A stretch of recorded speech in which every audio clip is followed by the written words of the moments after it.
Eons ago on the vast world of Manturis, a world characterized by its cold climates and magical fields filled with great beauty, two great kingdoms, the kingdom of Lanternia and the kingdom of the winds, prospered in harmony.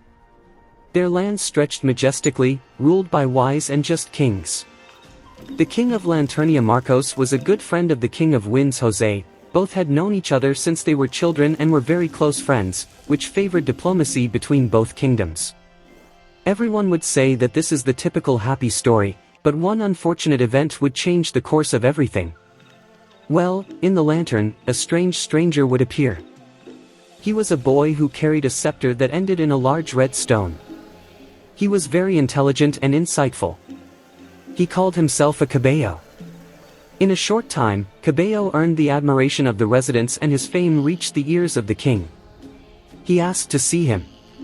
When Cabello appeared before King Marcos, he told him, "Oh my king, you who are powerful, noble and just, your kingdom is prosperous and beautiful, but you know that something is needed. If the kingdom of the winds will very soon surpass you in wealth and power, don't you think you should do something about it?" Mark responded, "But Jose is like my brother, besides what should I do, they have many natural resources." Cabello replied, "Well, I will give you the solution. Build a mine right here around the mountains and there you will find many gems and resources. With that Lanternia will be the most prosperous kingdom of Manturis." Thus, King Marcos ordered the construction of the mine, blinded by greed. What he didn't know is that it was all a horse's plan to obtain some magical jewels that would double his power. Cabello entered the mine and took them, then transformed into his true evil wizard form, attacked and killed Marcos and escaped to another dimension.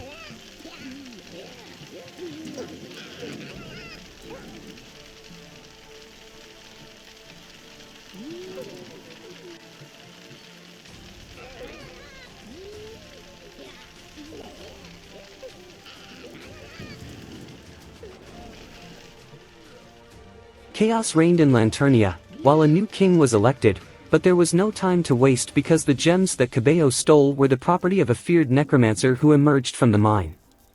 Angered by the theft, he unleashed a curse on all Manturis and began to summon very powerful skeletons.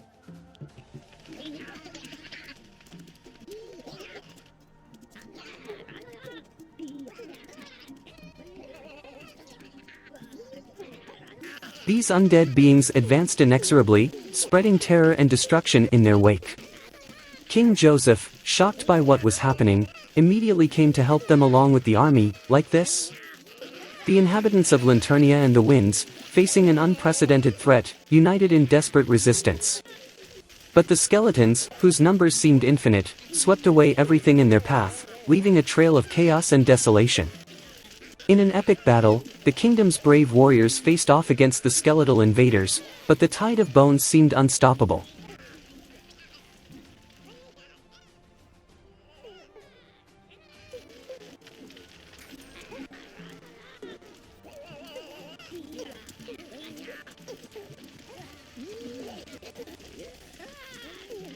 The kings, leading the fight alongside their subjects, confronted the necromancer in a desperate attempt to stop the invasion. As the battle continued unabated, the kingdoms realized that their only hope lay in defeating the necromancer and breaking his control over the undead.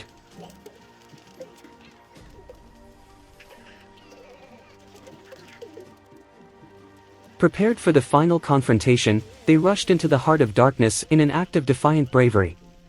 King Joseph, along with his knights and the necromancer, face off in a life-or-death duel, hoping to end the reign of terror that has fallen on the kingdom.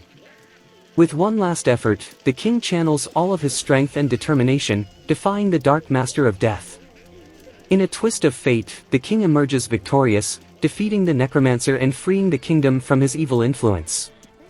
The skeletons, deprived of their master, crumble to dust, marking the end of the skeletal threat. As the dust of the skeletons dissipates in the wind, the king surveys the remains of the battlefield. Around them, the kingdom begins the process of rebuilding, healing the wounds inflicted by the war.